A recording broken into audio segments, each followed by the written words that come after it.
Hi guys, it's Will from down at Magic, the Friendly Tavern on Facebook. Today we're going to be doing a deck tip on my Temur Delver list. Temur is red, blue, green. So this is a red, blue, green deck. Emphasis on red and blue. There's just a slight push of green in it. Now we're going to do this a little bit differently. Usually I have it sorted out and we're going to talk about columns, but right now it's in its form showing you that it goes from 1 through 6 or 1 through 7 drops. And the reason is because I want to show you the stats real quick. And you see we have 16 creatures plus a planeswalker, which is 17. You know, usually we only want 12 to 14 creatures and spells, or 12 to 14 creatures plus planeswalkers to make sure our Delver flips. But we are still running 27 instants and sorceries thanks to our MDFCs. So we can get away with this. So this is more of a creature-focused deck. Now, what I'm going to do is I'm going to pause the video. I'm going to sort the columns, and then we're going to go through the deck tech. So just give me 1 second, and I'll be right back. All right, guys, and we're back. All right, so let's start off the deck tech. First, we have Delver Secrets, which is why it's called the Delver deck. This is the whole series. There's a 4-play set, or a full play set of each one of these guys in every deck. 1 mana, 1/1. If you roll an instant or sorcery at the beginning of your upkeep, you can flip it into a flying 3/2. This is a tempo card. 6 hits to kill with it. 4 hits if you can take that 3 to a 4, or to add 2 damage to that 3 damage that you're doing. So you want to run and gun your opponent down really quickly, but you don't have to do it from the beginning of the game. It's just whenever you can start that clock and get the tempo hits in. All right, next up. I wanted to do a theme for this deck, and I really couldn't figure out what I wanted to do until I decided haste.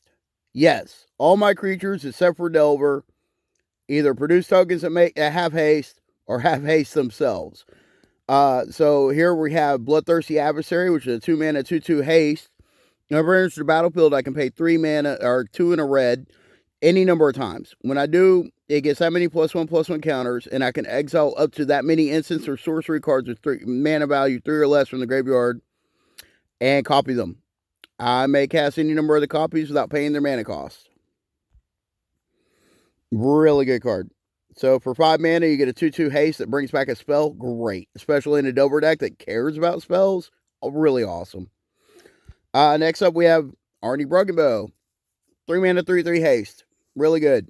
For 1, you can boast. Whenever he attacks, you can change his power to 1 plus the greatest number of other creatures you control, plus the greatest power among other creatures you control until end of turn. So if I'm swinging out there with a 5/4, I can turn him into a 6/3.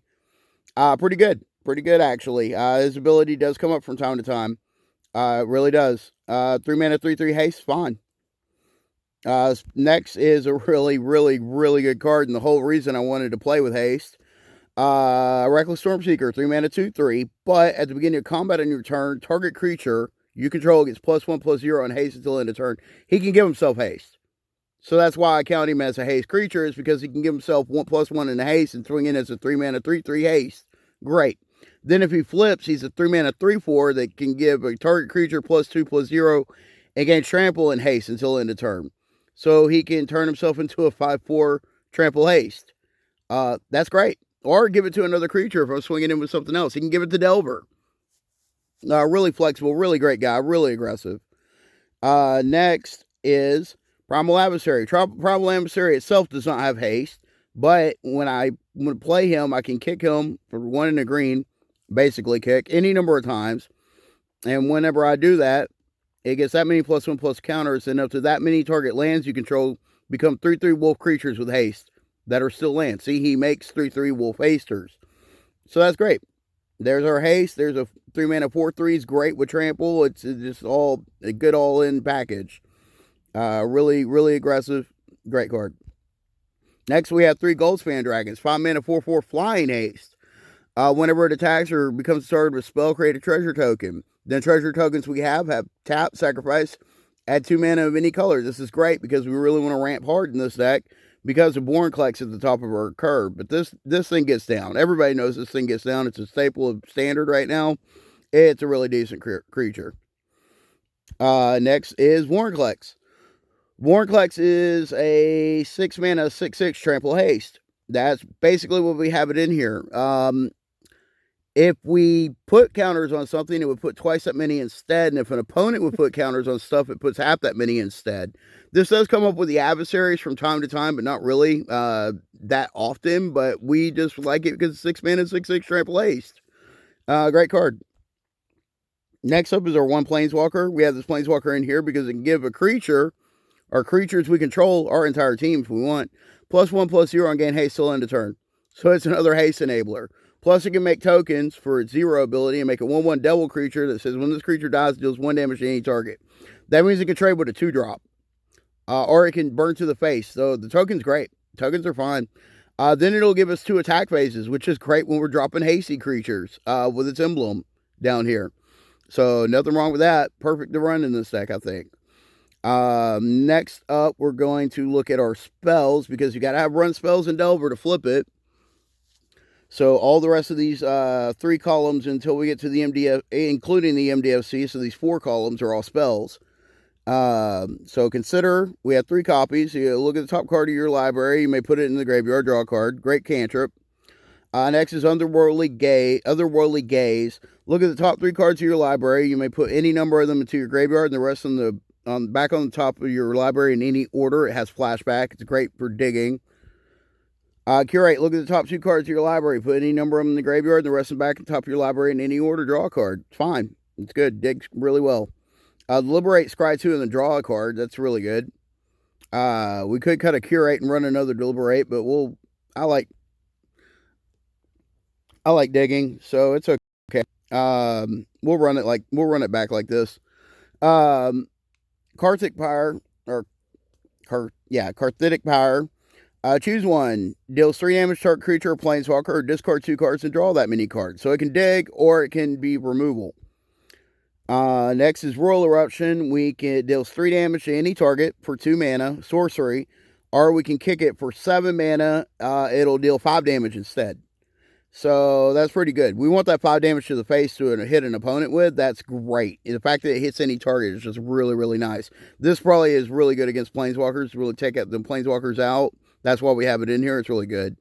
Next, we have Thundering Rebuke, which deals 4 damage to any target creature or planeswalker. Only creatures and planeswalkers, sorcery speed, but 4 damage is a lot. We're happy with this card. Next up, we have Inordinate Rage, which gives target creature +3/+2 until end of turn and scry. Since all our creatures are hasty, this combat spell just really gets in there. It can really, really shorten a clock really quickly, and the scry one lets us dig, so that's why we're running it. Man, every once in a while, you need a good pump spell in a deck, and this is a deck that can run pump spells, so we're going to do it. Then we have 4 copies of Emergent Sequence because we want to make sure that we hit 6 mana so we can get Warrenclex out, and that's kind of hard in our deck sometimes. So we want Emergent Sequence. Now, what great thing about Emergent Sequence is it'll make a land, a 0/0 fractal creature, and then put +1/+1 counters on it for each land that entered the battlefield this turn under our control. So if we can play a land, then cast a spell, we can make a 2/2 with it. We can play 2 lands and then, or play a land, then cast 2 of these spells in a row. We can make a 2/2 and a 3/3. So it's great. It works really well. We're really happy with the spell. It's better than just a regular wild or giant or rampant growth, but we're happy to have that. It does what we need it to. I used to have a lot more ramp in this deck, but I think I was running too much ramp and it threw the whole deck off. So we're gonna try it like this. Next up is the MDFC. Put a +1/+1 counter on target creature instant. I like it. It works pretty well. There's very few MDFCs that are actually instant or sorceries in green. This is one of them. That's why it's in here. Next up is Jawari Disruption. It counters target spell unless they pay 1. So it's a 4 spike for 2, which is not great, but it's okay. When you get somebody with this card, it feels great. It turns into a blue land if we want it to. Valakut's Awakening makes us put any number of cards from the hand on your body of your library, then draw that many cards +1. So it'll at least give us 1 card late game for 3 mana instant. So if we got sandbag a whole bunch of lands at the end of the game, we can turn those lands into card advantage through this. Really good card. Great card. Next is your Seagate Registration, which lets us draw cards equal to the number of cards in our hand plus one, so at least always draws one card. We have no maximum hand size for the rest of the game. We're not worried about that. But the fact that this comes into play, can come into play untapped if you take 3 to the face, makes it really good. This is why I always run at least one copy of those in this deck. Lastly is our lands. We are running 4 islands, 4 mountains, 4 forests, 2 blue-red pathways. We are running 1 Sturtland Frostfire. Comes into play tapped, adds red, but for 5 mana plus this land, so that's 6 altogether. We can scry 2, and it deals 2 damage to each creature, only activate as a sorcery after we sacrifice it. So it can be a sweeper. It can be a mini sweeper, and it can scry. It's all right. It's decent. Then we have our last pathway, which is the red-green one. And that's it for Temur Delver. That is what our deck looks like. It is a haste fest. It is fun to play. I like playing this one. It didn't win a lot, but I like playing this one because it's fun. And that's what we're here to do, is just have fun. Speaking of which, if you want to have fun, come down and visit Magic, the Friendly Tavern on Facebook. And again, I'm Will. Happy pack pulls, and as always, happy games.